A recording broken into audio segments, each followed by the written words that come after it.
നമസ്കാരം. Lights camera action എന്ന നമ്മുടെ ചാനലിലേക്ക് ഒരിക്കൽ കൂടി സ്വാഗതം. ഞാൻ നിങ്ങളുടെ ശാന്തിവിള ദിനേശ്. എനിക്കിപ്പോഴും നല്ല ഓർമ്മയുണ്ട്. മെറിലാൻഡിൻ്റെ സ്വാമി അയ്യപ്പൻ നേമം ബാസുര തിയേറ്ററിൽ കളിക്കുമ്പോൾ ബാലാജിയാണ് വാവർ സ്വാമിയായിട്ട് അഭിനയിച്ചത്. മാസ്റ്റർ ശേഖറായിരുന്നു അയ്യപ്പൻ. കോവളം കടൽത്തീരത്താണ് ഇവർ തമ്മിൽ കാണുന്ന സമാഗമം ചിത്രീകരിച്ചത്. അതൊക്കെ ഒരുപാട് വലുതായ ശേഷമാണ് എനിക്ക് മനസ്സിലായത്. അതിൽ മാസ്റ്റർ ശേഖർ എന്ന അയ്യപ്പൻ ബാബരോട് സംസാരിക്കുന്നൊരു ഡയലോഗുണ്ട്. ബാബർ, നിൽക്കുന്ന ഞങ്ങളുടെ മണ്ണിൽ സംസാരിക്കുന്നത് ഇന്ദ്രനെ പോലെ എന്നൊക്കെ പറഞ്ഞു ഗംഭീര ഡയലോഗുണ്ട്. അവസാനം വാവർ സാഷ്ടാംഗം വീണ് അയ്യപ്പൻ്റെ ശിഷ്യനായി മാറുന്നത്, അല്ലെങ്കിൽ സഹയാത്രികനായി മാറുന്നത്, സഹോദരനായി മാറുന്നത് നല്ല സീനായിരുന്നു. ശബരിമല അയ്യപ്പൻ്റെ ശ്രീധർമ്മശാസ്താവിൻ്റെ വിശ്വസ്തനായ അനുയായിയായിരുന്നല്ലോ വാവർ. ഈ അടുത്ത കാലത്ത് ഇപ്പോൾ എന്തിനും ഏതിനും മതം വച്ച് കളിക്കുന്ന കാലമാണല്ലോ. ഈ അടുത്ത കാലത്ത് വാവരെ പറ്റിയും എരുമേലിയിലെ പേട്ടത്തുള്ളലിൽ എന്തോ പൈസ പിരിക്കുന്നതിനെക്കുറിച്ചുമൊക്കെ എന്തൊക്കെയോ വാഗ്വാദങ്ങളുണ്ടായി. പക്ഷേ ക്ലച്ച് പിടിച്ചില്ല. കാരണം ഹൈന്ദവ ഭക്തർ തന്നെ അത് കണക്കിലെടുത്തില്ല. ഇപ്പോൾ വളരെ സൂക്ഷിക്കണം നമ്മൾ. കാരണം ഞാൻ മുമ്പൊരിക്കൽ പറഞ്ഞതാണ്, നിർമാല്യ സിനിമ MT വാസുദേവൻ നായർ ഇപ്പോൾ ഷൂട്ട് ചെയ്താൽ അദ്ദേഹത്തിൻ്റെ തല കാണില്ല കഴുത്തിൻ്റെ മേളിൽ. ആ അവസ്ഥയാണ് കേരളം കടന്നു പോകുന്നത്. അതില്ല എന്ന് പറഞ്ഞിട്ടൊന്നും ഒരു കാര്യമില്ല. എല്ലാവരും അവരവരുടേതായ ജാതിയുടെയും മതത്തിൻ്റെയും കള്ളിയിൽ നിന്നാണ് കളിക്കണേ. ഈ അടുത്ത സമയത്ത് ഇടുക്കിയിൽ എത്രയോ ഏക്കർ സർക്കാർ ഭൂമി, പുറമ്പോക്ക് ഭൂമി കൈയടക്കി ഒരുത്തൻ റിസോർട്ടുണ്ടാക്കി. ഈ റവന്യൂ ഉദ്യോഗസ്ഥന്മാരും പോലീസുകാരൊക്കെ എന്തിനാണ് ഇടുക്കിയിൽ കിടക്കണമെന്ന് എനിക്ക് മനസ്സിലാവില്ല. അവൻ കൈയടക്കിയിട്ട് എന്ത് ചെയ്തെന്ന് വെച്ചാൽ കോൺക്രീറ്റിലൊരു തെങ്ങിൻ്റെ പൊക്കമുള്ള കുരിശുണ്ടാക്കി. ഈ കുരിശ് കോൺക്രീറ്റ് ചെയ്യുമ്പോഴെങ്കിലും അറിയണ്ടേ അവിടെയുള്ള നിയമപാലകരും ഈ റവന്യൂ ഉദ്യോഗസ്ഥരും ഒക്കെ. തീറ്റിപ്പോറ്റി എന്തിനാണ് ഈ സർക്കാർ അവനെയൊക്കെ ഇട്ടേക്കണമെന്നാണ് ഞാൻ ആലോചിക്കണേ. പിന്നെ അവരെ കുറ്റം പറഞ്ഞിട്ട് കാര്യമില്ല. കാരണം ചിലപ്പോൾ ഭരിക്കുന്നവർ ആടാ കുരിശ് തൊടാൻ പറഞ്ഞെന്ന് കേട്ട് ജോലിയിൽ നിന്ന് സസ്പെൻഡ് ചെയ്താലൊന്നും ചില പാവങ്ങൾ പേടിക്കുകയും ചെയ്യാം. രണ്ട് വശവും പറയണമല്ലോ.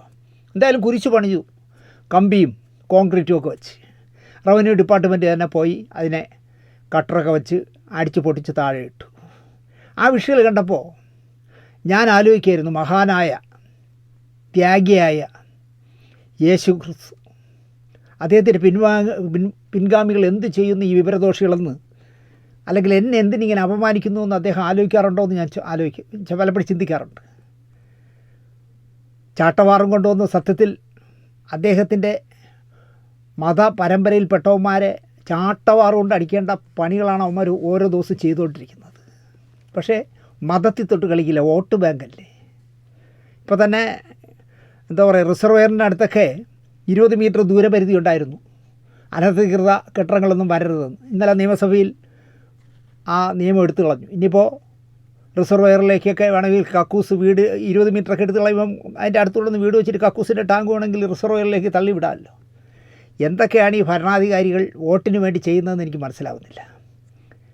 നമ്മുടെ പ്രിയപ്പെട്ട നസീർ സാർ ശാർക്കര അമ്പലത്തിലൊരു ആന വാങ്ങാൻ കമ്മിറ്റിക്കാർ തീരുമാനിക്കുന്നു. ടിക്കറ്റിൻ്റെ ഉദ്ഘാടനം ചിറങ്കീഴുകാരനായ പ്രേം നസീറിനെ കൊണ്ട് ചെയ്യിച്ചാൽ അദ്ദേഹം എന്തായാലും മോശമല്ലാത്ത കുറേ ടിക്കറ്റ് എടുക്കുമെന്ന് സംഘാടകർ മനസ്സിലാക്കി. നാട്ടുകാരനായ നടൻ GK പിള്ളയുടെ നേതൃത്വത്തിൽ മദ്രാസിൽ ചെന്ന് നസീർ സാറിനെ കണ്ടു. ഞാൻ ഓടിക്കളിച്ച് വളർന്ന ശാർക്കര അമ്മച്ചിയുടെ മുറ്റത്താണ്. അമ്മച്ചിക്ക് ഒരു ആന വാങ്ങിക്കാൻ പിരിവ് എടുക്കേണ്ട കാര്യമില്ല, അത് നാണക്കേടാണ്. ആനയെ ഞാൻ വാങ്ങി നടക്കിരുത്താം എന്നായി പ്രേം നസീർ. അങ്ങനെ അഹിന്ദുവായ, വരച്ചിട്ടോളൂ, അഹിന്ദുവായ പ്രേം നസീറിൻ്റെ ആന ശാർക്കര അമ്മച്ചിയുടെ മുമ്പിലെത്തി. ഒരു പള്ളി കമ്മിറ്റിയും, അവിടെയുള്ള ഒരു പള്ളി കമ്മിറ്റിയും പ്രേം നസീറിന് 10 രൂപ പുറപ്പെടുവിച്ചില്ല. 493 സിനിമകളിൽ അഭിനയിച്ച പ്രേം നസീർ ഏറ്റവും കൂടുതൽ കഥാപാത്രങ്ങൾ ചെയ്തത് ഞാൻ ഈ അടുത്ത കാലത്തിങ്ങനെ ഒന്ന് സെർച്ച് ചെയ്ത് നോക്കിയപ്പോൾ എനിക്ക് മനസ്സിലായത്, വേണു, ഗോപി, ചന്ദ്രൻ, രവി, ഈ 4 പേരുകളിലാണ് നസീർ സാർ ഏറ്റവും കൂടുതൽ പടങ്ങളിൽ അഭിനയിച്ചിരിക്കുന്നത്. പ്രേം നസീറിൻ്റെ സ്വകാര്യ മേക്കപ്പ് മാൻ, സോമണ്ണൻ എന്ന് ഞങ്ങളൊക്കെ വിളിക്കുന്ന സോമനാണ്. അദ്ദേഹത്തിൻ്റെ സ്വകാര്യ സഹായി സെറ്റുകളിലൊക്കെ അദ്ദേഹത്തിന് ചായ എടുത്തു കൊടുക്കാനും മോരെടുത്ത് കൊടുക്കാനും വെള്ളം എടുത്തു കൊടുക്കാനൊക്കെ പോയിരുന്നത് രാജൻ ചൂനാട് എന്ന് പറഞ്ഞൊരു ചെറുപ്പക്കാരനായിരുന്നു. അദ്ദേഹത്തിൻ്റെ പേഴ്സണൽ മാനേജറെ പോലെ വീട്ടിൽ പ്രവർത്തിച്ചിരുന്നത് ചിറയൻകീഴ് രാമകൃഷ്ണൻ നായർ സാറായിരുന്നു. തനിക്ക് വരുന്ന കത്തുകൾക്ക് അർഹതപ്പെട്ടവർക്ക് മറുപടി അയക്കാനും ഈ ട്രഷറിയിൽ നിന്ന് പെൻഷൻ പോകുമ്പോലെ കുറേ പേർക്ക് മാസം ഓരോ തുക അയക്കുന്ന ജോലിയും അദ്ദേഹം ഏൽപ്പിച്ചിരുന്നത് CN കൃഷ്ണൻകുട്ടി, ഈ അടുത്ത കാലത്ത് മരിച്ച മംഗളത്തിൻ്റെ മദ്രാസ് ലേഖകനായിരുന്ന CN കൃഷ്ണൻകുട്ടിയായിരുന്നു. അദ്ദേഹത്തിൻ്റെ പേഴ്സണൽ ഡ്രൈവർ ശിവൻകുട്ടി എന്ന് പറഞ്ഞ ആളായിരുന്നു. എല്ലാം ഹിന്ദുക്കളായിരുന്നു. ഒരു മുസൽമാനെയും അദ്ദേഹം എന്തുകൊണ്ടോ അദ്ദേഹത്തിൻ്റെ ഈ സ്റ്റാഫിൽ വച്ചിരുന്നില്ല. ഇവിടെ ഒരു വർഗീയവാദിയും, അത് ഹിന്ദുവിൻ്റെ ആവട്ടെ മുസ്ലിമിൻ്റെ ആവട്ടെ, ഒരു വർഗീയവാദിയും നസീർ സാറിൻ്റെ നേരെ ചന്ദ്രഹാസ് വിളക്കിയിട്ടേയില്ല. 4 മക്കളെയും, ഒരു മകനെയും 3 പെൺമക്കളെയും അദ്ദേഹത്തിൻ്റെ മതത്തിൽ നിന്നുള്ളവരെ കൊണ്ട് തന്നെയാണ് അദ്ദേഹം വിവാഹം കഴിപ്പിച്ചത്. പക്ഷേ മക്കളെ 4 പേരെയും അദ്ദേഹം മരിക്കുന്നതുവരെയും മനുഷ്യരാക്കിയാണ് വളർത്തിയത് എന്നുള്ളതിൽ നസീർ സാറിന് അഭിമാനിക്കാം. നസീർ സാറിനെ സിനിമയിലേക്ക് പരിചയപ്പെടുത്തിയത് CI പരമേശ്വരൻ പിള്ള എന്ന് പറഞ്ഞ തലസ്ഥാനത്തെ പ്രശസ്തനായ വ്യക്തിയായിരുന്നു. K ബാലകൃഷ്ണൻ എന്ന കൗമുദി ബാലകൃഷ്ണൻ്റെ ത്യാഗസിമിയിലാണല്ലോ നസീർ സാർ ആദ്യമായിട്ട് ക്യാമറയ്ക്ക് മുന്നിൽ നിന്നത്. അത് കഴിഞ്ഞപ്പോൾ P സുബ്രഹ്മണ്യത്തിൻ്റെയും കുഞ്ചാക്കിയുടെയൊക്കെ കയ്യിലായി. നസീർ സാറിൻ്റെ സിനിമാ ചരിത്രം പരിശോധിച്ചാൽ അദ്ദേഹം ജനിച്ച സമുദായക്കാരുടെ സിനിമകളിൽ തുലവും കുറവായിരുന്നു. അത് നിർമ്മാതാക്കളായാലും സംവിധായകരായാലും. നിങ്ങളൊന്ന് ചുമ്മാ പരിശോധിച്ച് നോക്കിയേ. ഏറ്റവും കൂടുതൽ അദ്ദേഹം ചെയ്തത് ഹിന്ദുക്കളുടെയും ക്രിസ്ത്യാനികളുടെയും സിനിമകളായിരുന്നു. നസീർ സാറിനെ മാത്രമാക്കുന്ന എന്തിനെന്നേ, അദ്ദേഹത്തിൻ്റെ അനുജൻ പ്രേം നവാസിൻ്റെ ഭാര്യ സുലോചന എന്ന മുൻ എയർ ഹോസ്റ്റസ് ആയിരുന്നു. ഏകമകൻ പ്രേം കിഷോർ ഹിന്ദു ആചാരപ്രകാരമാണ് വിവാഹം കഴിച്ചത്. ശോഭന പരമേശ്വരൻ നായരായിരുന്നു പ്രേം നവാസിൻ്റെയും പ്രേം നസീറിൻ്റെയും അടുത്ത ചങ്ങാതി. ദൈവമായും പൂജാരിയായും പള്ളിയിലച്ഛനായും രാജാവായും ചേകവനായും ഒക്കെ എത്ര വേഷങ്ങളാണ് അദ്ദേഹം ചെയ്തത്. ബാലചന്ദ്രമേനോൻ്റെ പ്രശ്നം ഗുരുതരം കണ്ടാൽ ഇതേപോലെ എത്രയോ പട്ടന്മാരെ നമ്മൾ കണ്ടിട്ടുണ്ടല്ലോ എന്ന് തോന്നും. മനുഷ്യനായി ജീവിച്ചു അദ്ദേഹം പ്രതാപകാലത്ത്. അതൊക്കെ മാറി ജാതിയുടെയും മതത്തിൻ്റെയും അളവുകോൽ വയ്ക്കുന്ന കാലമാണ് വർത്തമാനകാല കേരളം. രോഗത്തെയും മരണത്തെയും ജീവിതത്തിൽ എന്നും അകറ്റി നിർത്തിയ മനുഷ്യനായിരുന്നു മമ്മൂട്ടി. ഒരു പരിധിവരെ പറഞ്ഞാൽ രോഗത്തെയും മരണത്തെയും പേടിയുള്ള മനുഷ്യനാണ് മമ്മൂട്ടി. അഭിനയത്തോടുള്ള ആർത്തി മാത്രം ജീവിതവ്രതമാക്കിയ മനുഷ്യൻ. അത് കൈവിട്ട് പോകാതിരിക്കാൻ ദൈവത്തെ മുറുകെ പിടിച്ച മനുഷ്യനാണ് മമ്മൂട്ടി. സിനിമയിൽ വന്ന കാലത്തൊന്നും നൊയമ്പും വ്രതവും 5 നേരം നിസ്കാരവും ഒന്നും മമ്മൂട്ടിക്ക് ഇല്ലായിരുന്നു എന്ന് ഞാൻ ആധികാരികമായി പറയുന്ന പോലെ പറയും. പുറപ്പാടിൻ്റെ സെറ്റിൽ നിന്നൊന്നും ഒരിക്കലും അദ്ദേഹം നിസ്കരിച്ചിട്ട് വരാമെന്ന് പറഞ്ഞ് ക്യാമറ ഓഫ് വെച്ചിട്ട് പോയിട്ടില്ല. എന്നാൽ സുഹൃതമായപ്പോൾ എടുത്തുകൊണ്ടിരിക്കുന്ന സീൻ നിർത്തിവെച്ച് വെള്ളിയാഴ്ച നിസ്കരിക്കാൻ അദ്ദേഹം പോകുമായിരുന്നു. കൂട്ടുകാരൻ ആരെന്നിടെ കൂടെ പോകുന്നത് ശ്രീരാമനായിരുന്നു. എനിക്ക് തോന്നുന്നത് സിനിമയിലെ ഒരു വീഴ്ച വീണപ്പോൾ, നമുക്കൊരു നല്ല വീഴ്ച വീണല്ലോ സിനിമയിൽ, ശരിക്കും നന്നായിട്ട് നമുക്ക് ആ കാലഘട്ടത്തിൽ വരണ്ടിരുന്നു എന്ന് പറയാം. പതറിപ്പോയി. തുടർച്ചയായി 5-6 പടം നിലം തൊടാതെ തറയി വീണു. സായസന്ധ്യ, ന്യായവിധി, നന്ദി വീണ്ടും വരിക, വീണ്ടും എന്നൊക്കെ പറഞ്ഞാൽ തുടർച്ചയായിട്ടൊരു 6-7 പടം പടപടാന്ന് വീണു. 5-6 പടങ്ങൾ പടപടാ പൊട്ടി. ഇക്കാലത്താണ് മമ്മൂക്ക ദൈവത്തെ കൂട്ടുപിടിച്ചത് എന്ന് എനിക്ക് തോന്നുന്നു. ജോഷി സാർ മോഹൻലാലിനെ നായകനാക്കി ജനുവരി ഒരു ഓർമ്മ എന്ന് പറഞ്ഞ സിനിമ ചെയ്യാൻ ഊട്ടിയിലേക്ക് പോവുകയാണ്. കല്ലൂർ ഡെന്നീസാണ് തിരക്കഥ എഴുതുന്നത്. ഇവർ രണ്ടുപേരും കൂടെ ഊട്ടിയിലേക്ക് പോവുകയാണെന്ന് പറഞ്ഞപ്പോൾ വളരെ വേദനയോടെ മമ്മൂക്ക പറഞ്ഞത്, നിങ്ങൾക്ക് മോഹൻലാലിൻ്റെ ഡേറ്റ് കിട്ടും, അതുകൊണ്ട് നിങ്ങൾക്ക് പ്രശ്നമില്ല, നിങ്ങളെ കാര്യം സേഫാണ്, നിങ്ങൾക്കതുകൊണ്ട് ഒരു പ്രശ്നം ഉണ്ടാവില്ല. പക്ഷേ ഞാനോ അവിടെ ആകണം, ആ സമയത്താകണം ദൈവത്തിലേക്കുള്ള മമ്മൂക്കയുടെ യാത്രയുടെ തുടക്കം. മറ്റൊരു നടനും സാധിക്കാത്ത റീബർത്ത് ന്യൂഡൽഹി എന്ന് പറഞ്ഞ സിനിമയിലൂടെ അദ്ദേഹം വീണ്ടും ഉണ്ടാക്കിയെടുത്തു. പിന്നെ 2025 വരെ അദ്ദേഹം തിരിഞ്ഞു നോക്കിയിട്ടേയില്ല. സ്വന്തം ആളായി നടന്ന് അഡ്വാൻസ് അടിച്ചേൽപ്പിച്ച മഹാന്മാർ പോലും ഒരു വീഴ്ച വീണപ്പോൾ കൊടുത്ത അഡ്വാൻസ് തുക തിരിച്ചു വാങ്ങിപ്പോയ അനുഭവം വരെ ഉണ്ടായി മമ്മൂക്കയ്ക്ക്. മറക്കാനിടയില്ല അദ്ദേഹം. അങ്ങനെ അഡ്വാൻസ് തിരിച്ചു വാങ്ങിയവർക്ക് പിന്നെ കൊടുത്തിട്ടുണ്ട്. ഒരാൾക്ക് കൊടുത്തിട്ടുണ്ട്, എനിക്കറിയാം. എൻ്റെ ഗുരുനാഥന് സുഹൃതം ചെയ്യാനുള്ള ഡേറ്റ് കൊടുത്തിട്ടുണ്ട്. 74-ാം വയസ്സിൽ അദ്ദേഹത്തിൻ്റെ ജീവിതത്തിൽ മറ്റൊരു ടേണിംഗ് പോയിൻ്റ് ഉണ്ടാവുകയാണ്. ഒരു അസുഖക്കാരനായി മാറുന്നു. എത്ര സൂക്ഷിച്ചാലും, ഇഷ്ടമുള്ള എല്ലാം ഉപേക്ഷിച്ച് ആരോഗ്യം സംരക്ഷിച്ചാലും അകത്ത് കിടക്കുന്ന കുന്തവും കുടച്ചക്രവും ഒക്കെ 74 വർഷം പഴക്കമുള്ളതല്ലേ. അതാണൊരു യാഥാർത്ഥ്യം. ഞാൻ മമ്മൂക്കയുടെ അസുഖത്തെക്കുറിച്ച് ഒരു എപ്പിസോഡ് ചെയ്യില്ല എന്ന് തീരുമാനിച്ച ആളാണ്. കാരണം അത് ശരിയല്ല. എനിക്ക് അസുഖം വരില്ലേ, നിങ്ങൾക്ക് അസുഖം വരില്ലേ? അതുപോലെ തന്നെ മമ്മൂക്കയ്ക്ക് കൊമ്പൊന്നുമില്ലല്ലോ. അപ്പോൾ അദ്ദേഹത്തിനൊരു അസുഖം വന്നു, ഒരു ചെറിയ തുടക്കം ഒരു അസുഖത്തിലുണ്ടായി എന്നറിഞ്ഞാൽ അതിനെ ആഘോഷമാക്കി തുടരെ എപ്പിസോഡ് ചെയ്ത് സാമദ്രോഹികൾ എന്തെല്ലാം പറഞ്ഞു വെച്ചു നിങ്ങൾ ആലോചിച്ച് നോക്കൂ. ഏതൊരാളിനും വരാവുന്നതൊക്കെ അദ്ദേഹത്തിനും വരും.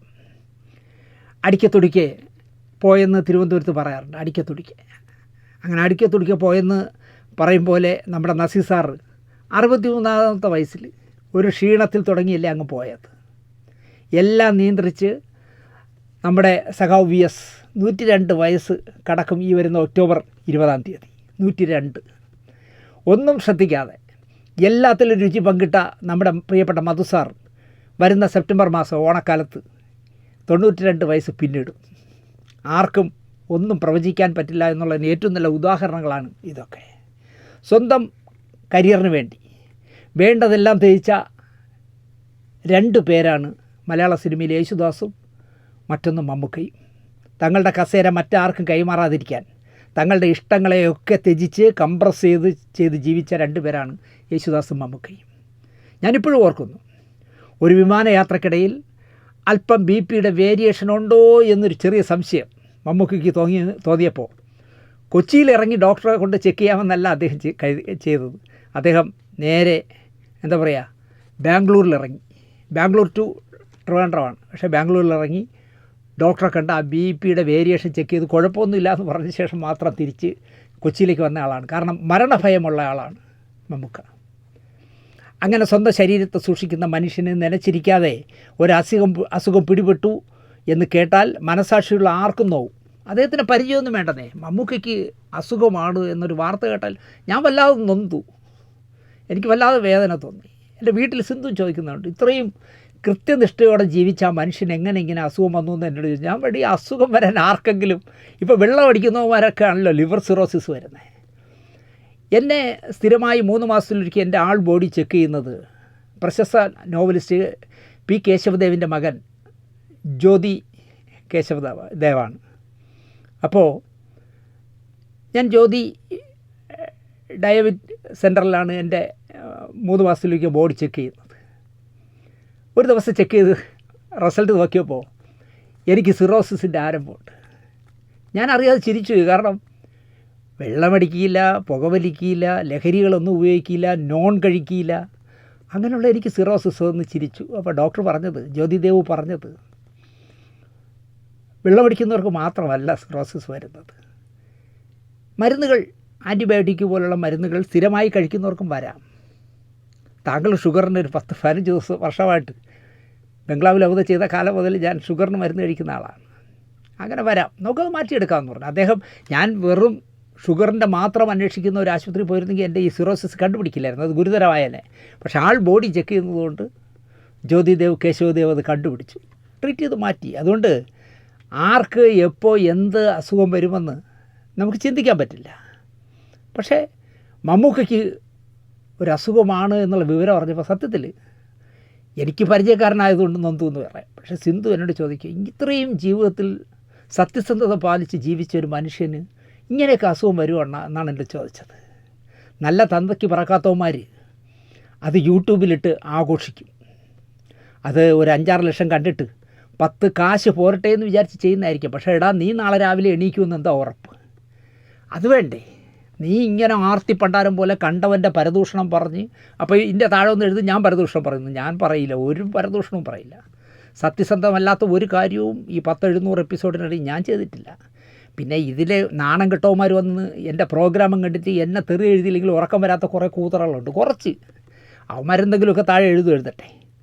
ഇവനെ ഒന്നും ദൈവത്തിന് പോലും വേണ്ടേ എന്നാണ്, അല്ലെങ്കിൽ കാലന് പോലും വേണ്ടേ എന്നാണ് ചില യൂട്യൂബർമാരെക്കുറിച്ച് ആലോചിക്കുമ്പോൾ, മമ്മൂക്കയുടെ അസുഖത്തെ ആഘോഷമാക്കിയവന്മാരെക്കുറിച്ച് ആലോചിക്കുമ്പോൾ എനിക്ക് തോന്നിയത്.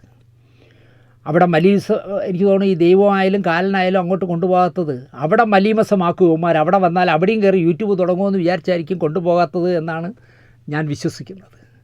ഞാനിവിടെ പറയാൻ വന്നത് ഇതൊന്നുമല്ല. ഉരുൾപൊട്ടലും സുനാമിയും നിപ്പയും കൊറോണയും ഒക്കെ വന്ന് എടാ നിൻ്റെ ജീവന് ഇത്രയേ വിലയുള്ളൂ എന്ന് കാണിച്ചു തന്നിട്ടും പഠിക്കാത്തവന്മാർ കാണിക്കുന്ന വിക്രികൾ കണ്ടപ്പോഴാണ് ഇത് പറയണം എന്നെനിക്ക് തോന്നിയത്. നമ്മുടെ മോഹൻലാൽ ശബരിമലയിൽ പോയി. അയ്യനോട് എൻ്റെ ഇച്ചാക്കയുടെ ആരോഗ്യത്തിനായി പ്രാർത്ഥിച്ചു. മമ്മൂക്കയുടെ സഹോദരങ്ങളൊഴിച്ച് വേറെ ആരും വെളിയിലുള്ള അല്ലെങ്കിൽ അദ്ദേഹത്തിൻ്റെ ബന്ധുക്കളിൽ പോലും ആരും അദ്ദേഹത്തെ ഇച്ചാക്ക എന്ന് വിളിക്കാറില്ല. എല്ലാവർക്കും മമ്മൂക്കയാണല്ലോ. മോഹൻലാൽ മാത്രമാണ് പുറത്തു നിന്ന് ഇച്ചാക്ക എന്ന് വിളിക്കുന്ന ഏക ആൾ. അത്രയും ആത്മബന്ധമുണ്ട് അവർ തമ്മിൽ. മോഹൻലാൽ കാണിച്ച മാതൃക കേരളത്തിന് മാത്രം പറയാവുന്നതാണ്. ഒരേ പ്രൊഫഷനിൽ 10-30 വർഷക്കാലമായി 30 വർഷത്തിലധികമായി മത്സരിക്കുന്ന 2 പേർ. അതിലൊരാൾക്ക് അസുഖം ബാധിച്ചു എന്നറിഞ്ഞപ്പോൾ മറ്റേയാൾ തൻ്റെ വിശ്വാസമൂർത്തിയോട് മല കയറി ചെന്ന് പ്രാർത്ഥിക്കുന്നു, വേഗം സുഖമാക്കി തരണേ എൻ്റെ ഇച്ചാക്കയെന്ന്. അത് മനസാക്ഷിയുള്ള മലയാളിയുടെ ഗുണമാണെന്ന് ഞാൻ പറയും. മീശമാധവനിൽ ഭഗീരഥൻ പിള്ള രഹസ്യമായിട്ട് വിളിച്ചു പറയാതെ വലിയ വെടി 4 ചെറിയ വെടി 4 വയ്ക്കാമോ എന്ന് ചോദിച്ചത് ലോകം മുഴുവൻ അറിയുന്ന പോലെ ചളകൊളമാക്കിയതുപോലെ മോഹൻലാൽ PA മുഹമ്മദ് കുട്ടി വിശാഖം എന്ന് പറഞ്ഞ് നാളും പേരും പറഞ്ഞ് ഒരു ഉഷപൂജയ്ക്ക് ഷീട്ടാക്കുന്നു. 1500 രൂപ എന്തോ കൊടുത്താണ് ഷീട്ടാക്കിയത്.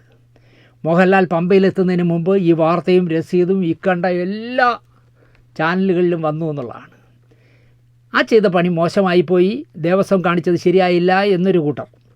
ദേവസ്വം ഷീട്ടാക്കിയാൽ കൗണ്ടർ ബുക്കിൽ കാണും ഷീട്ടാക്കിയ രസീതാണ് ക്യാമറകൾ ഒപ്പിയതെന്ന് ദേവസ്വം പറയുന്നു. അതായിരിക്കണം ശരി എന്നെനിക്ക് തോന്നുന്നു. കാരണം മറ്റത് രസീത് ബുക്ക് മടക്കിയാണല്ലോ അമ്പലത്തിൽ ഇങ്ങനെ കാർബൺ കോപ്പി വെച്ചിട്ട് എഴുതിയല്ലേ തരണം. അപ്പോൾ ബുക്കായിട്ട് അവിടെ ഇരിക്കുകയുള്ളൂ. അതിൽ നിന്നല്ല ഇത് പോയിരിക്കണേ. മോഹൻലാൽ രസീത് എടുത്ത് ശബരിമലയിൽ ആ പൂജയ്ക്ക് കൊടുത്തിടത്തോ ആരോ ഏതോ വേന്ദ്രൻ അതിൻ്റെ ഫോട്ടോ എടുത്താണ്. അല്ല ദേവസ്വം പൊടിച്ചത് ആവാൻ വഴിയില്ല. എന്തായാലും ലോകം മുഴുവൻ അറിഞ്ഞു. അവിടെ തീരേണ്ടതാണ് പ്രശ്നം. അതിനെയും പൊക്കി പിടിച്ചോണ്ട് പഴയകാല ജമാഅത്ത് ഇസ്ലാമിയുടെ ഒരു അബ്ദുള്ള ഉണ്ട്. അദ്ദേഹം ഫേസ്ബുക്കിൽ ഒരു പോസ്റ്റ് ഇട്ടു, കേട്ടോളി. മമ്മൂട്ടിയുടെ അറിവോടുകൂടിയാണ് മോഹൻലാൽ അത് ചെയ്തതെങ്കിൽ മമ്മൂട്ടി തോപ ചെയ്യണം, മുസ്ലിം സമുദായത്തോട് മാപ്പ് പറയണം. വളരെ ഗുരുതരമായൊരു വീഴ്ച മമ്മൂട്ടി എന്ന് പറയുന്ന അനുഗ്രഹീത സിനിമാ നടൻ്റെ ഭാഗത്തു നിന്നുണ്ടായിരിക്കുന്നു. അദ്ദേഹത്തിൻ്റെ പേരിൽ ശബരിമലയിൽ നടൻ മോഹൻലാൽ വഴിപാട് നേർന്നിരിക്കുന്നു എന്നാണ് വാർത്ത. ഇത് മമ്മൂട്ടി പറഞ്ഞേൽപ്പിക്കാതെ മോഹൻലാലിൻ്റെ വിശ്വാസമനുസരിച്ച് അദ്ദേഹം ചെയ്തതാണെങ്കിൽ ആ സംഭവത്തിൽ മമ്മൂട്ടി നിരപരാധിയാണ്. അദ്ദേഹത്തെ ഒട്ടും തന്നെ വിമർശിക്കാൻ പാടില്ല. കാരണം മോഹൻലാലിൻ്റെ വിശ്വാസം അത്രത്തോളം ശബരിമല ശാസ്താവിനെ സംബന്ധിച്ച് അത്രത്തോളം വലുതാണ്. ആ വിശ്വാസത്തിൻ്റെ അടിസ്ഥാനത്തിൽ അദ്ദേഹം ചെയ്തു എന്നേ കണക്കാക്കേണ്ടതുള്ളൂ. പക്ഷേ അദ്ദേഹം പറഞ്ഞ് ഏൽപ്പിച്ചാണ് അത് ചെയ്തതെങ്കിൽ അത് മഹാ അപരാധമാണ്. കാരണം ഇസ്ലാമിക ദൃഷ്ട്യ അള്ളാഹുവിനല്ലാതെ അള്ളാഹുവിന് മാത്രമേ വഴിപാടുകൾ അർപ്പിക്കാൻ പാടുള്ളൂ, അള്ളാഹുവിനെ മാത്രമേ വിളിച്ചു പ്രാർത്ഥിക്കാൻ പാടുള്ളൂ, അദ്ദേഹത്തോടെ അള്ളാഹുവിനോട് സഹായം തേടാൻ പാടുള്ളൂ. ഇതിനെല്ലാം ലംഘനമാണത്. പണ്ട് പ്രവാചകൻ സല്ലല്ലാഹു അലൈഹി വസല്ലം ജീവിച്ചിരുന്ന കാലത്ത് അദ്ദേഹത്തിന് വഹി ദിവ്യബോധനം ലഭിച്ചുകൊണ്ടിരിക്കുമ്പോൾ ആയത്തുകൾ ഇങ്ങനെ ഇറങ്ങിക്കൊണ്ടിരിക്കുകയാണ്. അഫറൈത്തുമില്ലാത്ത ഒരു ഉസ്സ മനാത്ത സാലിസത്തുൽ ഉഖ്റ എന്നൊക്കെ പറഞ്ഞുകൊണ്ട് നിങ്ങൾ അവരാരാധിച്ചുകൊണ്ടിരിക്കുന്ന ജാലിയ അറബികൾ ആരാധിച്ചുകൊണ്ടിരിക്കുന്ന ലാത്ത ഉസ്സയെ കണ്ടില്ലേ, മനാത്തെ കണ്ടില്ലേ എന്നൊക്കെ ചോദിച്ചുകൊണ്ടാണ്. അപ്പോൾ അതിൻ്റെ ഇടയിൽ ശൈത്താൻ കടന്നു കൂടിയിട്ട് ഇതിൻ്റെ ഷഫായത്തുമില്ല തുർത്തജ, അവരുടെ ഷഫായത്ത് സംഭവ്യമാണ്, പ്രതീക്ഷിക്കാവുന്നതാണ് എന്ന രീതിയിൽ ശൈത്താൻ കടന്നു ഓതി റിപ്പോർട്ടനുസരിച്ച്. അപ്പോൾ അത് ഉടനെ തിരുത്തപ്പെട്ടു. അപ്പോൾ ഒരു നിലക്കും അത്തരത്തിലുള്ളതായ ലാത്തയാവട്ടെ ഉസ്സയാവട്ടെ ശബരിമല ശാസ്താവാവട്ടെ മറ്റാരാവട്ടെ അള്ളാഹുവിൻ്റെ ഏകത്വത്തിൽ പങ്കു ചേർക്കാനോ അതിന് വിരുദ്ധമായത് പ്രവർത്തിക്കാനോ എന്ത് കാരണത്താലും ശരിയല്ല. ഇവിടെ നമുക്ക് ഇദ്ദേഹത്തിൽ നിന്ന് മമ്മൂട്ടിയിൽ നിന്ന് വിശദീകരണം ഇക്കാര്യത്തിൽ ആവശ്യമാണ്. അദ്ദേഹം അറിഞ്ഞുകൊണ്ട് ചെയ്തതാണോ എന്ന് അദ്ദേഹം സമുദായത്തോട് വ്യക്തമാക്കണം. ഇല്ലെങ്കിൽ വലിയൊരു വ്യതിയാനമായി അത് കണക്കാക്കപ്പെടും. ഒരിക്കലും തന്നെ പ്രത്യേകിച്ച് റമദാൻ മാസത്തിൽ അത് ഒരിക്കലും തന്നെ അനുവദിക്കാവുന്നതല്ല. മുസ്ലിം മതപണ്ഡിതന്മാർ ഇക്കാര്യത്തിൽ ഇടപെടണം. ഓക്കെ, കേട്ടല്ലോ. ഏകദൈവ വിശ്വാസിയായ മമ്മൂട്ടിയുടെ അറിവോടെയാണ് മോഹൻലാൽ ഇത് ചെയ്തതെങ്കിൽ മമ്മൂട്ടി തൗബ ചൊല്ലണം, പോരാ മുസ്ലിം സമുദായത്തോട് മാപ്പ് പറയണം എന്നാണ് അബ്ദുള്ള പറയുന്നത്. എൻ്റെ നല്ല വിവരമുള്ള മനുഷ്യനാണ്, മാധ്യമത്തിൻ്റെയൊക്കെ തലപ്പത്തിരുന്നതല്ലേ. പക്ഷേ ഇത്രയും വിവരം കെട്ട മതം മാത്രം ചിന്തിച്ചുകൊണ്ട് നടക്കുന്ന ഒരു മനുഷ്യനായി അധപ്പതിക്കാൻ പാടില്ലായിരുന്നു അബ്ദുള്ള. അദ്ദേഹം പറയുന്നത് മമ്മൂട്ടി തൗബ ചൊല്ലണം, അതായത് മാപ്പ് പറയണമെന്നാണ് പറയണത്. അതുപോലെ തന്നെ അല്ല ക്ഷമിക്കണം എന്ന് ദൈവത്തോടും പറഞ്ഞ് മുസ്ലിം സമുദായത്തോട് മാപ്പ് പറയണമെന്ന്. മുസ്ലിം സമുദായത്തിന് കുത്തക എഴുതി പറയാൻ ഓ അബ്ദുള്ളയാർ ഇവിടെ ചിലർ ഹൈന്ദവരുടെ ഹോൾസെയിൽ ഏജൻസി ഞങ്ങൾക്കാണെന്ന് പറയുന്ന പോലെ മുസ്ലിം സമുദായത്തിൻ്റെ മുഴുവൻ ഇതും തന്നിരിക്കുന്ന അബ്ദുള്ളയ്ക്കാണ്. അബ്ദുള്ള ആരാ അത് പറയാൻ? വളരെ ഗുരുതരമായ ഒരു വീഴ്ച മമ്മൂട്ടി എന്ന അനുഗ്രഹീതനായ സിനിമാ നടൻ്റെ ഭാഗത്തു നിന്ന് ഉണ്ടായിരിക്കുന്നു എന്നാണ് ഓ അബ്ദുള്ള പറയുന്നത്. എന്ത് വീഴ്ച? വളരെ മാന്യനായി ജീവിക്കുന്ന ഒരു മനുഷ്യനെക്കുറിച്ച് അദ്ദേഹത്തിന് വീഴ്ച സംഭവിച്ചു എന്നാടോ. ഒരാൾക്കൊരു വീഴ്ച വന്ന് കിടക്കുമ്പോൾ അബ്ദുള്ളമാർ ഇത്തരം അധപ്പതിക്കരുത്. ഓണം, നമ്മുടെ കേരളത്തിൻ്റെ തനത് നാളായ ആഘോഷമായ ഓണം മുസ്ലിങ്ങൾ ആഘോഷിക്കരുത് എന്ന് ഇണ്ടാസിറക്കിയ ഒരാളുണ്ടല്ലോ ഇവിടെ, KN എന്ന് പറഞ്ഞൊരു കമ്മ്യൂണിസ്റ്റുകാരൻ നടപ്പുണ്ട്. എനിക്ക് അന്ന് മുതൽ അയാളെ പുച്ഛ. അയാൾ ഓണത്തിനെതിരെ, ഓണം മുസ്ലിങ്ങൾ ആഘോഷിക്കാൻ പാടില്ല എന്ന് പറഞ്ഞ നാടാണ് ഈ കേരളം. ഞങ്ങൾ പറയുന്നത് കേൾക്കാത്തവർ പാകിസ്ഥാനിൽ പോകണമെന്ന് വാചമടിച്ച PC ജോർജുമാരുടെ നാടാണ് കേരളം. പക്ഷേ ഓ അബ്ദുള്ള പറഞ്ഞതിൽ എന്താണ് തെറ്റ് എന്ന് ഞാൻ പിന്നീട് ആലോചിച്ചു. ഹിന്ദു മതത്തെ പോലെയോ ക്രിസ്ത്യാനിറ്റിയെ പോലെയോ മുസ്ലിം മതം അവരെ പോലെ അല്ല. മുസ്ലിം മതം അവർ തീവ്ര നിബന്ധനകൾ ഉള്ള മതമാണ്.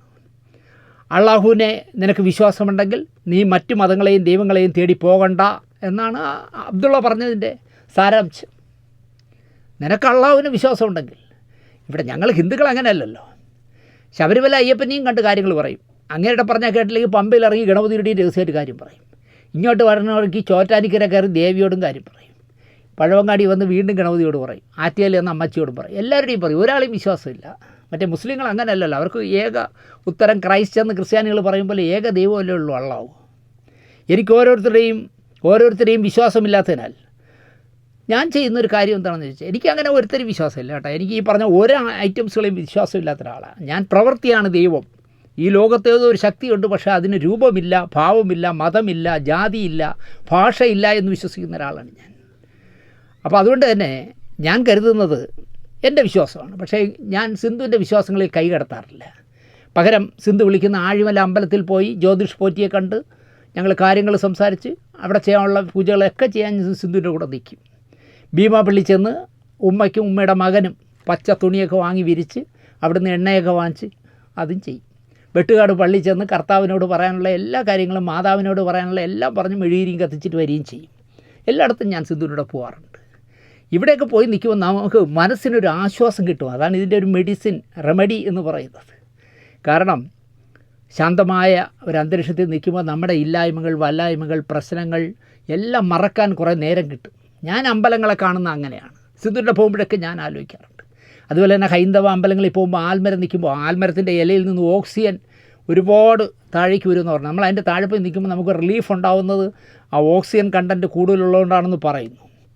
മനസ്സിന് ആശ്വാസം, ശാന്തത കിട്ടണമെങ്കിൽ എവിടെ വേണമെങ്കിലും പോകാമെന്ന വിശ്വാസക്കാരനാണ് ഞാൻ.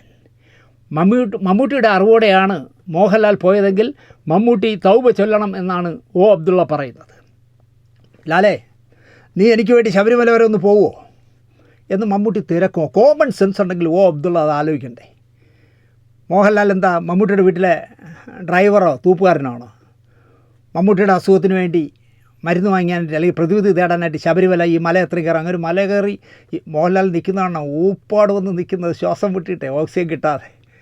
അദ്ദേഹം മമ്മൂട്ടി പറഞ്ഞുകൊണ്ടാണ് പോയത്? അല്ല, അങ്ങനെ മമ്മൂട്ടി പറഞ്ഞാലത് മോഹൻലാൽ പോവില്ല, മോഹൻലാൽ പറഞ്ഞാൽ മമ്മൂട്ടിയും പോവില്ല. ഞാൻ ശബരിമല പോയി ഇച്ചാക്കൊക്കെ ആയി ഒരു വഴിപാട് നടത്തട്ടെ എന്ന് മോഹൻലാൽ ചോദിക്കുമോ? മമ്മൂട്ടിയോട് ചോദിക്കുമോ? ഞാനേ ശബരിമല പോയി ഇച്ചാക്കയ്ക്ക് അസുഖം ഭേദമാവാൻ ആശുപത്രിയിലെങ്ങും പോകണ്ട, ഞാൻ അയ്യപ്പനെ കൊണ്ട് ഒരു ഉഷപൂജ നടത്തി ചീട്ടാക്കി നിങ്ങളെ ഞാൻ രക്ഷപ്പെടുത്തട്ടെ എന്ന് മോഹൻലാൽ ചോദിക്കുമോ? കോമൺ സെൻസുള്ള ഒരാളാണെങ്കിൽ അബ്ദുള്ള നിങ്ങളെപ്പോലെ ഒരാൾ ഇങ്ങനെയൊക്കെ ചോദിക്കാമോ?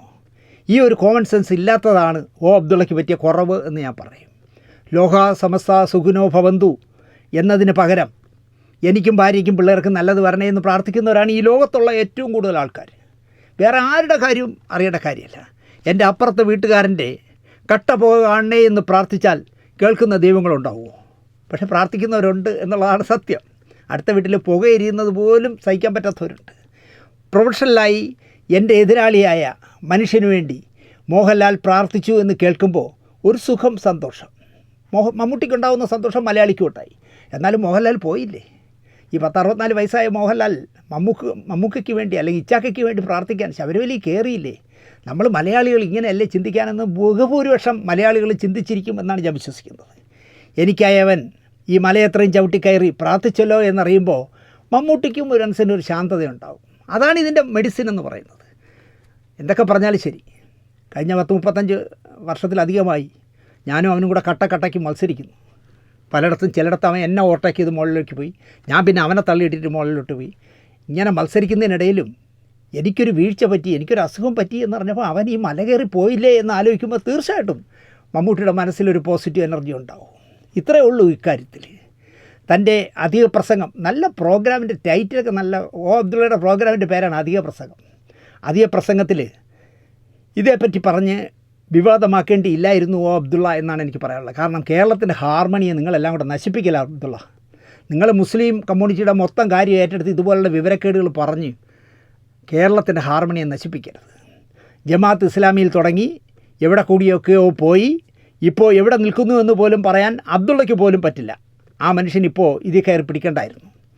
ഇതിനെപ്പറ്റി ഒരു ചർച്ച ന്യൂസ് 18 എന്ന് പറഞ്ഞ അംബാനിയുടെ ചാനലിൽ നടക്കുകയാണ്. ഈ അവതാരകൻ മഞ്ജുഷ് ഗോപാൽ എന്ന് പറഞ്ഞ ചെറുപ്പക്കാരനാണ്, വളരെ മാന്യനായിരുന്നു. പക്ഷേ ഈ വർഗീയ ചാനലിൽ പോയ ശേഷം അയാളുടെ ഒരു വെപ്രാളം കാണണം കേട്ടോ, ഈ അബ്ദുള്ളയ്ക്കൊക്കെ ഇട്ട് പണിയാനായിട്ട്. അതുപോലെ അതിൽ സമസ്തയുടെ ഒരു പണ്ഡിതനായ നാസർ ഫൈസി കൂടത്തായി പങ്കെടുക്കുന്നുണ്ട്. ആ കൂടത്തായിയെ കൊത്തിപ്പറിക്കാനായിട്ട് മഞ്ജുഷ് ഗോപാൽ കാണിക്കുന്ന ഒരു വെപ്രാളം കാണണം. കൂട്ടിന് എന്തിലും കയറി പിടിക്കുന്ന ഒരു നിഷ്പക്ഷ നിരീക്ഷകനുണ്ടല്ലോ, എന്തോ ശ്രീജിത്ത് പണിക്കർ, എല്ലാത്തിലും നിഷ്പക്ഷനാണ്. സിനിമയെക്കുറിച്ച് സംസാരിച്ചാൽ സിനിമാ നിഷ്പക്ഷ നിരീക്ഷകൻ, രാഷ്ട്രീയത്തെക്കുറിച്ച് പറഞ്ഞാൽ രാഷ്ട്രീയ നിഷ്പക്ഷൻ. പക്ഷേ എല്ലാത്തിനായൊക്കെ ഒരു നിറമുണ്ട്, ഒരു കാവിയുടെ നിറമുണ്ട്. എന്നാൽ നിഷ്പക്ഷനെന്നേ പറയൂ. കാരണം കാവിക്കാരനാണ് ഞാൻ എന്ന് പറയുന്നത് എന്തോ ഒരു കുറച്ചിൽ പോലെ കരുതുന്ന ഒരാളായാണ്. ഒരു വിശ്വാസി തൻ്റെ ദൈവത്തോട് ദൈനംദിന വിശ്വാസിക്കായി പ്രാർത്ഥിക്കുന്നുവെങ്കിൽ ആ ദൈവത്തിന് തൻ്റെ വിശ്വാസിയോട് ബഹുമാനം കൂടും എന്നാണ് എൻ്റെ വിശ്വാസം. ഒരു വിശ്വാസി മറ്റൊരു മതത്തിൽപ്പെട്ട വേറൊരു ദൈവവിശ്വാസിക്ക് വേണ്ടി എൻ്റെ ദൈവത്തോട് ഞാൻ പ്രാർത്ഥിച്ചാൽ എന്നെക്കുറിച്ച് ദൈവത്തിന് മതിപ്പ് കൂടും എന്ന് തന്നെയാണ് ഞാൻ വിശ്വസിക്കുന്നത്. മോഹൻലാൽ മമ്മൂട്ടിക്കായി ചെയ്ത പൂജയ്ക്ക് മമ്മൂട്ടി എന്തിനാ തൗബ ചൊല്ലേണ്ടത്? മതവിശ്വാസികളോട് മാപ്പ് പറയേണ്ടത്? അബ്ദുള്ള എന്ന പേരിൽ ആറ്റുകാൽ അമ്പലത്തിൽ ചെന്ന് നെയ്വിളക്ക് കത്തിച്ചു ഞാൻ എന്ന് കരുതുക. ഞാൻ പോയി ആറ്റുകാൽ അമ്പലത്തിൽ ചെന്നൊരു നെയ്വിളക്ക് കത്തിച്ചു, എഴുതി കൊടുത്ത തുണ്ടിൽ അബ്ദുള്ള എന്ന് എഴുതി കൊടുത്തെന്ന് വെച്ചോളൂ. അതിന് അബ്ദുള്ള എന്തിനാ മാപ്പ് പറയണേ? അബ്ദുള്ള മാപ്പ് പറയണം. അബ്ദുള്ളമാർക്ക് നേർബുദ്ധിയിൽ ചിന്തിക്കാൻ കേരളത്തിലെ എല്ലാ അമ്പലങ്ങളിലും യഥാർത്ഥ ഭക്തർ പൂജയ്ക്ക് കൊടുക്കണം എന്ന് തീരുമാനിച്ചാൽ അബ്ദുള്ള മാപ്പ് പറഞ്ഞ് ഊപ്പാട് വരും എന്നുള്ളതാണ് സത്യം. കല്ലൂർ പള്ളി, കൊച്ചിയിലെ കല്ലൂർ പള്ളിയിൽ മെഴുകുതിരി കത്തിച്ച് പ്രാർത്ഥിക്കുന്നവരൊക്കെ ക്രിസ്ത്യാനികളാണ്. നിങ്ങൾ ചൊവ്വാഴ്ച ദിവസങ്ങളിൽ അവിടെ പോയി നിന്ന് നോക്കിയേ, ബഹുഭൂരിപക്ഷം വരുന്നതും ഹിന്ദുക്കളാണെന്നേ. അവിടെ വന്ന് മെഴുകുതിരി കത്തിച്ചിട്ട് കല്ലൂരിൽ പ്രാർത്ഥിക്കുന്നത്. ആറ്റിങ്ങലിലൊരു കടുവാപ്പള്ളിയുണ്ട്, NH യാത്ര ചെയ്തിട്ടുള്ള എല്ലാവർക്കും അറിയാം. അവിടെ മുമ്പൊക്കെയാണെങ്കിൽ ബസ്സിലും കാറിലൊക്കെ ഇരുന്ന് ഇങ്ങനെ എറിഞ്ഞു കൊടുക്കുമായിരുന്നു പൈസ. അപ്പോൾ എറിയുന്നതിൽ എന്തോ കണ്ണിലെന്തോ ആരുടെ കണ്ണിൽ കൊള്ളുക എന്തൊക്കെ പ്രശ്നം ഉണ്ടായ ശേഷം ഇപ്പോൾ ശമ്പളത്തിന് ആളെ വെച്ചിട്ടുണ്ട്, ഈ മാഗ്നറ്റ് വെച്ച കമ്പ് വെച്ചിട്ട് കുത്തി ആ പൈസ എടുക്കാനായിട്ട്. ഞാൻ ചോദിക്കുന്നത്, കടുവാപ്പള്ളി വഴി അങ്ങോട്ടും ഇങ്ങോട്ടും പോകുന്ന വാഹനങ്ങൾ നിർത്തിയിട്ട്, പ്രത്യേകിച്ചും ഈ വലിയ ലോഡ് കയറ്റിക്കൊണ്ട് വരുന്ന ലോറികളൊക്കെ നിർത്തിയിട്ട് ഡ്രൈവർമാർ ഇറങ്ങിപ്പോയി ഭക്തിയാദരപൂർവ്വം പൈസ ഇടുന്നോണം കാണാൻ. അവരാരും മുസ്ലിങ്ങളല്ലെന്നേ. ഞാനത് ശ്രദ്ധിച്ച് നിന്നിട്ടുള്ളതുകൊണ്ടാണ് ഞാൻ ഈ പറയുന്നത്. 5 നേരം നിസ്കരിക്കുന്ന, ഇഷ്ടമുള്ള ഭക്ഷണങ്ങൾ കഴിക്കാത്ത, ശരീരത്തിന് ദോഷമാകുന്നതൊന്നും ചെയ്യാത്ത ഈ 74-കാരന് ഒരസുഖം വന്നുവെങ്കിൽ ഇതൊന്നും ശ്രദ്ധിക്കാത്തവർ സൂക്ഷിക്കുക എന്ന് മാത്രം പറഞ്ഞ് ഈ എപ്പിസോഡ് നമുക്ക് ഇവിടെ അവസാനിപ്പിക്കാം. AVM സ്റ്റുഡിയോ, മദ്രാസിലെ AVM സ്റ്റുഡിയോയുടെ അകത്ത് ഒരു ഗണപതി ഉണ്ട്, ഒരു വലിയ ഗണപതി. എത്ര മലയാള സിനിമകളുടെ പൂജ നടക്കുന്നത് ഈ ഗണപതിയുടെ മുന്നിലെന്നറിയോ? ആ ഗണപതിയുടെ മുമ്പിൽ എത്ര സിനിമയുടെ പൂജയ്ക്ക് മമ്മൂട്ടി നിന്നിട്ടുണ്ടെന്നറിയോ? എത്ര പൂജകൾക്ക് ഗണപതിയുടെ മുന്നിലെ വിളക്ക് കൊടുത്തതിൽ ഒരു തിരി മമ്മൂട്ടി കത്തിച്ചിട്ടുണ്ടെന്നറിയോ? ഇതൊന്നും ഒരിക്കലും ഒരു പ്രശ്നമായിട്ടില്ല. ഇവിടെ എത്ര സ്റ്റേജുകളിൽ മമ്മൂക്ക വിളക്ക് കൊളുത്തിയിരിക്കുന്നില്ല. ഇവിടെ വിളക്ക് കൊളുത്തിയാൽ അള്ളാഹുവിൻ്റെ എല്ലാ ദോഷവും ഉണ്ടാകുമെന്ന് വിചാരിച്ചിട്ട് വിളക്ക് കൊളുത്താത്ത എത്രയോ പേരുണ്ടില്ലേ? നമ്മളെ മന്ത്രി കുഞ്ഞാലിക്കുട്ടി അടക്കം എത്രയോ പേര് വിളക്കത്തില്ല എന്ന് പറഞ്ഞ് മാറിക്കളയും. ഒരു നല്ല കാര്യത്തിന് വേണ്ടി ഒരു തിരി കൊളുത്തി പ്രകാശം വരട്ടെ എന്നാണ്, അല്ലാതെ അത് ഹൈന്ദവൻ്റെ കുത്തകയൊന്നുമല്ല. ഇപ്പോൾ ചില ക്രിസ്ത്യൻ പള്ളികളിലെ കൊടിമരം കാണുമ്പോൾ എനിക്ക് സത്യം പറഞ്ഞാൽ അഭിമാനം തോന്നും. കാരണം ഹിന്ദുക്കൾക്ക് മാത്രമുള്ള കുത്തകയല്ല കൊടിമരം എന്ന് തെളിയിക്കാനായി പല ക്രിസ്ത്യൻ പള്ളികളുടെയും മുന്നിൽ ഇപ്പോൾ കൊടിമരമുണ്ട്. എന്ന് പറഞ്ഞതുപോലെ ഒരു പ്രകാശം പരത്തിക്കൊണ്ട് നമുക്ക് ഒരു ചടങ്ങ് തുടങ്ങാം എന്ന് പറഞ്ഞാണ് വിളക്ക് കൊളുത്തുന്നത്, അല്ലാതെ ദൈവത്തിൻ്റെ വിളക്കല്ല. പക്ഷേ ഇവിടുത്തെ ജനാധിപത്യം പറയുന്ന മുസ്ലിം സമുദായത്തിൽപ്പെട്ടവർ പോലും പലരും, കുഞ്ഞാലിക്കുട്ടി അടക്കമുള്ളവർ വിളക്ക് കൊളുത്തില്ല. അപ്പോഴാണ് ഞാൻ ആലോചിച്ചത്, ജോഷി സാറിൻ്റെ ധ്രുവം എന്ന് പറഞ്ഞ പടത്തിലെ മന്നാടിയാരായിട്ട് കുങ്കുമ കുറിയൊക്കെ ഇട്ട് മമ്മൂട്ടി എത്ര സിനിമകളിൽ അഭിനയിച്ചു. ചന്ദനക്കുറിയിട്ട് മമ്മൂട്ടി നിൽക്കുന്ന കണ്ടാൽ ഐശ്വര്യം തോന്നും നമുക്ക്. എത്ര സിനിമകളിൽ അദ്ദേഹം ചന്ദനക്കുറിയിട്ട് അഭിനയിച്ചിരിക്കുന്നു. പക്ഷേ അദ്ദേഹം കടുത്ത ദൈവവിശ്വാസിയാണെന്ന് ആരുടെയും സർട്ടിഫിക്കറ്റ് വാങ്ങിയിട്ടില്ല. ഒരിക്കലും ഒരാളുടെയും സർട്ടിഫിക്കറ്റ് അദ്ദേഹത്തിന് വേണ്ട, അതിൻ്റെ ആവശ്യമില്ല അദ്ദേഹത്തിന്. എന്നാൽ അദ്ദേഹത്തിൻ്റെ പഴയ ഫ്ലാഷ് ബാക്ക് ആലോചിച്ചാൽ സ്ട്രീക്കിംഗ് അടക്കം എല്ലാ തല്ലുകൊള്ളി തരങ്ങളും സിനിമ നടനാകുന്നതിന് മുമ്പ് കൈവശം വെച്ചിരുന്ന ആളുമാണ് മുമ്പൊക്കെ. ഇനിയിപ്പോൾ അദ്ദേഹം നിഷേധിച്ചാലും എൻ്റെ കയ്യിൽ സ്ട്രീക്കിങ്ങിൻ്റെ ഫോട്ടോ ഉണ്ട്. അപ്പോൾ ഞാൻ പറയുന്നത്, എന്തെല്ലാം തല്ലിപ്പൊള്ളി തരങ്ങൾ കാണിച്ചിരുന്നെങ്കിലും അദ്ദേഹം സിനിമയിലേക്ക് കടന്ന ശേഷം 101% ജെൻറ്റിൽമാനായി മാറി. അല്ലെങ്കിൽ എന്നെ ജെൻറ്റിൽമാനായിട്ട് മാത്രമേ മറ്റുള്ളവരെ അംഗീകരിക്കാവൂ, എന്നെ ഒരു വലിയേട്ടനായി മലയാള സിനിമ കാണണം. എത്രയോ അദ്ദേഹത്തെക്കാൾ പ്രായം കൂടിയവർ അദ്ദേഹത്തെ വലിയേട്ടാന്ന് വിളിക്കുന്നു, അല്ല ഇക്കാന്ന് വിളിക്കുന്നു. അപ്പോൾ അങ്ങനെ മാന്യമായിട്ട് ജീവിക്കുന്ന ഒരു മനുഷ്യനെക്കുറിച്ച് ഇങ്ങനെ പറയരുത്. എനിക്കൊരു കാര്യമേ പറയാനുള്ളൂ. ഒരു പതനം വന്നപ്പോൾ ദൈവത്തെ കൂടി പിടിച്ചു അദ്ദേഹം, അത് ഞാൻ നേരത്തെ പറഞ്ഞു. അതിലിപ്പോൾ ഉറച്ച് വിശ്വസിക്കുന്ന ആളുമാണ് അദ്ദേഹം. പള്ളിയിൽ പോകുന്നതായാലും നൊയമ്പെടുക്കുന്നതായാലും അതിനൊക്കെ ഈ അബ്ദുള്ളമാരുടെ ഒന്നും ഒരു സർട്ടിഫിക്കറ്റും മമ്മൂക്കയ്ക്ക് വേണ്ടെന്നേ.